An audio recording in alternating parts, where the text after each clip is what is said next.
করি।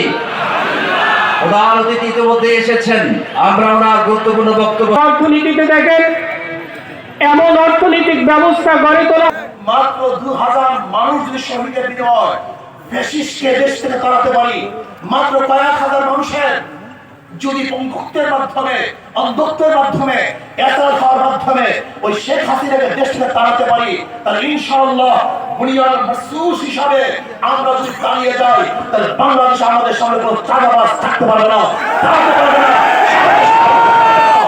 আমাদের দরকার ঐক্য। ওরা রাঙ্গা চক্ষুকে আমরা ভয় পাই না, ওই ভারতকে আমরা কোনোদিন ধরাই গিয়া ওদেরকে কোনোদিন আমরা ভয় পাই না, পাবো না, পেতে পারি না। অনেকেই মনে করেন ভারত ছাড়া চলতে পারবো না, আমি বলি আমাদের ছাড়া ভারত চলতে পারবে না।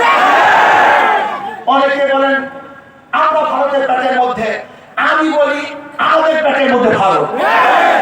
যদি আমরা বন্ধ করে দেই, যদি আমরা সেভেন সিস্টার নিয়ে একটু রাজনীতি করি, তাহলে মনে করবেন ভারতের পেটে কোনো ভাত থাকবে না, সব পিছন থেকে বের হবে।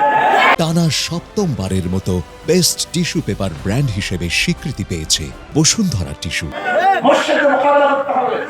আমরা ভারতকে ভয় পাই না, ভারতের গোলামি আমরা করবো না, দালালি করবো না, বরং ভারতের দালালি করে পাঁচ যারা ক্ষমতা থাকতে চায় ওদেরকে ভারতে পাঠিয়ে দেবো, বাংলাদেশে থাকতে দেবো না। পুরুষরাও চালাতে পারে, মহিলারাও চালাতে পারে। হাত টাকার প্রয়োজন মুসলমানদের, হিন্দুদের, বৌদ্ধদের, খ্রিস্টানদের। কেউ কার মার্কা নিয়ে ঘুমায় না, নাঙ্গল বুকি নিয়ে কেউ ঘুমায় না, নৌকা তো বুকি নিয়ে ঘুমায় না, কেউ ধানের শীষ বুকি নিয়ে ঘুমায় না।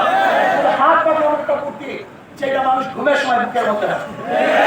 হাত পাখা মানুষ শান্তি, হাত পাখা আসবে জনগণ শান্তি পাবে, হাত পাখা বিজয় হবে জনগণ মুক্তি পাবে, হাত পাখা বিজয় মানে এই দেশের বিজয় হবে, গরিব দুঃখী মেহনত মানুষের বিজয় হবে। হাত পাখা ক্ষমতায় যেতে চায় না, হাত হতে চায়। হাত পাখার প্রার্থীরা ক্ষমতায় যেতে চায় না, কি হতে চায়? তার মানই হলো হাত পাখার প্রার্থীরা বিজয় অর্জন করলে জনগণের সেবা তার এবারে পৌঁছানো হবে ইনশাআল্লাহ।